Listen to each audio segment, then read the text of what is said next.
आप देख रहे हैं देश लाइव, देश की आवाज। अस्सलाम वालेकुम, आदाब, नमस्कार, सत श्री अकाल। देश लाइव में आपका स्वागत है। मैं हूं सहल कुरैशी। तीस्ता से तलवाड़ किसी तारीफ की मोहताज नहीं है।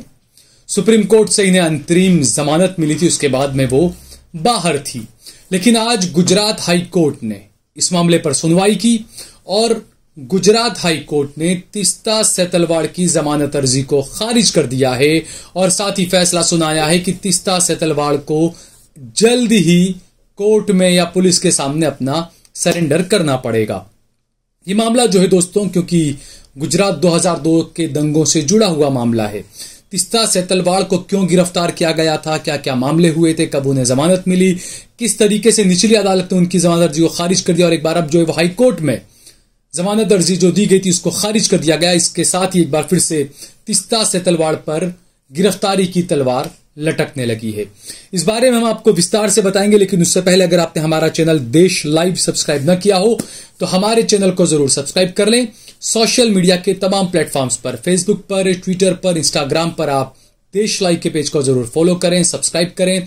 इसके अलावा सहल कुरैशी और सहल कुरैशी ऑफिशियल पेज को भी जरूर फॉलो करें, सब्सक्राइब करें। स्टार बटन दबाकर और ज्वाइन बटन दबाकर यूट्यूब और फेसबुक पर हमारा आर्थिक सहयोग भी करें। तो हम बात कर रहे हैं तीस्ता सेतलवाड़ की। आपको बता दें कि 24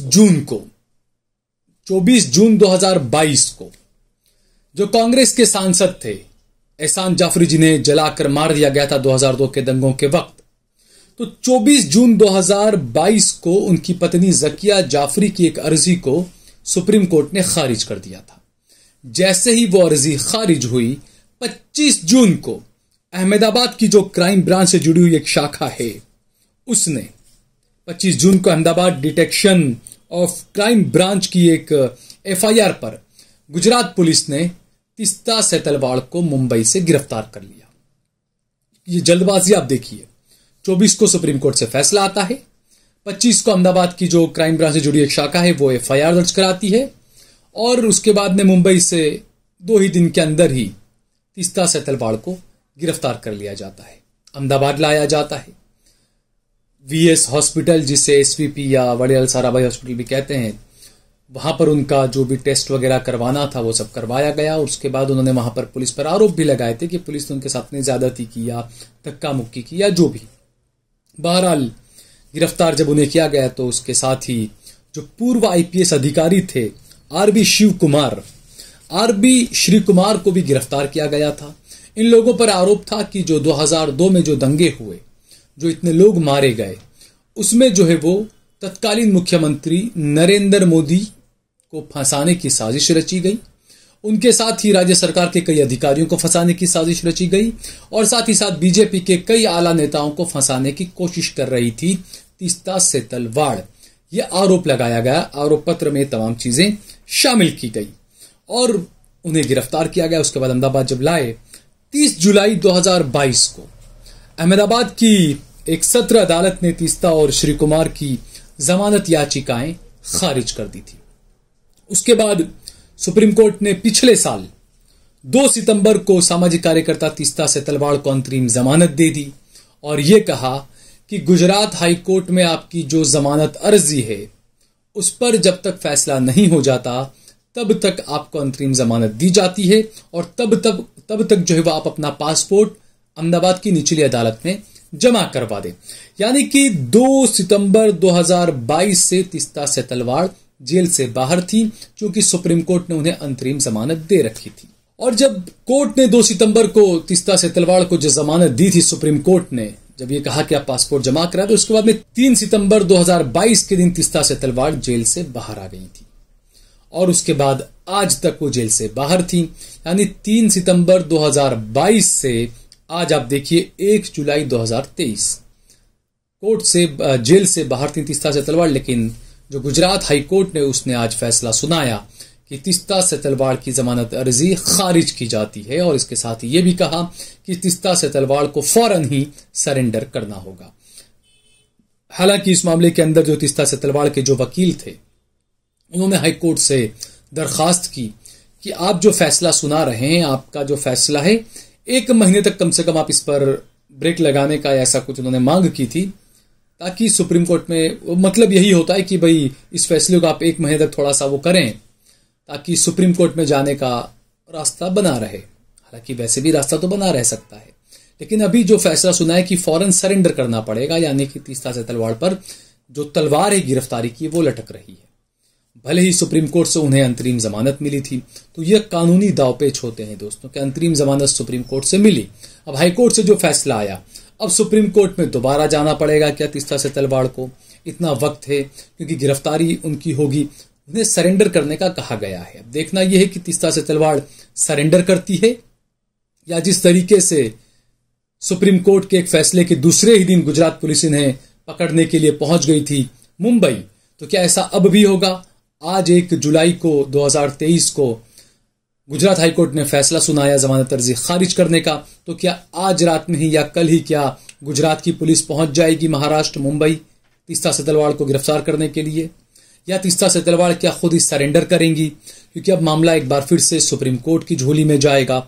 सवाल यहां पर यह भी उठता है कि जब चुनाव करीब आते हैं, अब देखिए राजस्थान में चुनाव है, मध्य प्रदेश में चुनाव है, कई जगहों पर चुनाव, उसके बाद में 2024 के चुनाव भी है, तो यह समझ में नहीं आता कि जब ऐसे चुनाव करीब आने वाले होते हैं, उसी वक्त उसी दौरान इस तरह की ये खबरों को क्यों इतना ज्यादा हाइप मिल जाता है, उसी दौरान कोर्ट वगैरह के फैसले क्यों आने लग जाते हैं? ये सवाल देश की जनता के जहन में उठना लाजमी है। अब ये क्यों होता है, कैसे होता है, इसके बारे में तो हम भी कुछ नहीं कह सकते। बहरहाल यहां पर यह है कि अब गुजरात हाईकोर्ट की तरफ से जो फटकार कहेंगे इसे, या जो फैसला कहेंगे, या जो भी, कि अब वो तीस्ता सेतलवाड़ को सरेंडर करना होगा या पुलिस उन्हें गिरफ्तार करेगी, उसके बाद में एक बार फिर से ये मामला सुप्रीम कोर्ट जाएगा। चूंकि आपकी जमानत गुजरात हाईकोर्ट से, किसी भी हाईकोर्ट से जमानत खारिज होती है, रद्द होती है या खारिज होती है, तो उसके बाद में आपको सुप्रीम कोर्ट जाना पड़ता है। तो तीस्ता सेतलवाड़ के पास में भी यहां पर अब अगला ऑप्शन वो अगला कदम यही होगा कि उन्हें सुप्रीम कोर्ट में अपनी अर्जी देनी होगी, और सुप्रीम कोर्ट में एक बार फिर उन्हें वो जमानत की उम्मीद रहेगी कि सुप्रीम कोर्ट से उन्हें जमानत मिल जाए। क्योंकि इससे पहले 30 जुलाई को अहमदाबाद की एक सत्र अदालत ने इन दोनों की, तीस्ता सेतलवाड़ और आरवी श्री कुमार की जमानत अर्जी को खारिज कर दिया था, तो उसके बाद सुप्रीम कोर्ट ने ही वो 2 सितंबर के दिन सामाजिक कार्यकर्ता तीस्ता सेतलवाड़ को जमानत दे दी थी, अंतरिम जमानत दी थी। तो ये जो अंतरिम जमानत दी थी, तो कुछ ने सुप्रीम कोर्ट ने कुछ भी देखा होगा, बिल्कुल उसको ध्यान में रखकर ही जमानत दी होगी सुप्रीम कोर्ट ने। अब हाईकोर्ट ने वो चीजें देखी नहीं देखी या क्या है, वो हाईकोर्ट उसका काम जाने।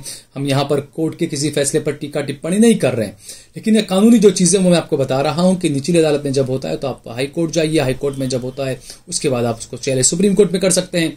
तो यहां पर वो अब सुप्रीम कोर्ट पर अब निगाहें टिकी हुई है, लेकिन सबकी नजर ये भी है कि क्या तीस्ता सेतलवाड़ सरेंडर करेंगी, या क्या एक बार फिर से गुजरात की पुलिस पहुंच जाएगी मुंबई में और वो तीस्ता सेतलवाड़ को गिरफ्तार करके लाएंगी। ये तमाम चीजें और जो आरोप लगे थे तीस्ता सेतलवाड़ पे, मैं दोबारा दोहराना चाहूंगा, उन पर आरोप ये लगे थे कि गुजरात 2002 में जो दंगे हुए थे और जो लोग उसमें मारे गए थे, उसके बाद तत्कालीन मुख्यमंत्री नरेंद्र मोदी को फंसाने की कोशिश कर रही थी तीस्ता सेतलवाड़, यह आरोप उन पर लगा था। लेकिन दूसरी तरफ तमाम गुजरात की अदालतों ने हजारों मुसलमानों की हत्या के मामले में कई सारे लोगों को बरी कर दिया, ये कहते हुए कि कोई सबूत ही नहीं है, जबकि मोदी को फंसाने के सबूत तमाम कोर्टों के सामने आ गए। ये बड़े अजीब सी बात है। खैर, मैं बार बार ये बात कहता हूं कि अदालतें हैं, अदालतें अपना काम करती है।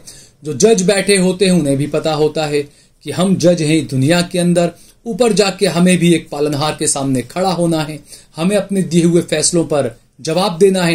ये मैं नहीं कह रहा हूं, ये एक हिंदू साधु संत ने ये बात कही थी एक जस्टिस के उनके दरबार में आने के बाद।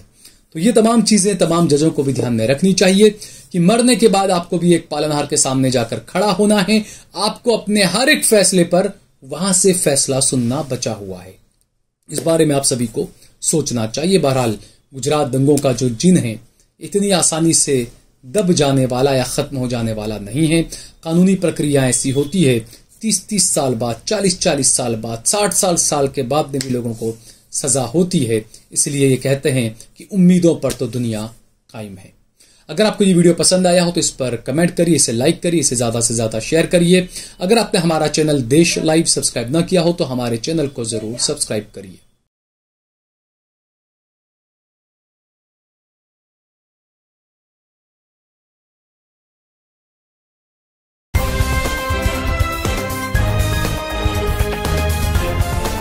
देश और दुनिया की तमाम छोटी और बड़ी खबरों के लिए हमारे चैनल को सब्सक्राइब करना न भूलें और बेल का बटन जरूर दबाएं।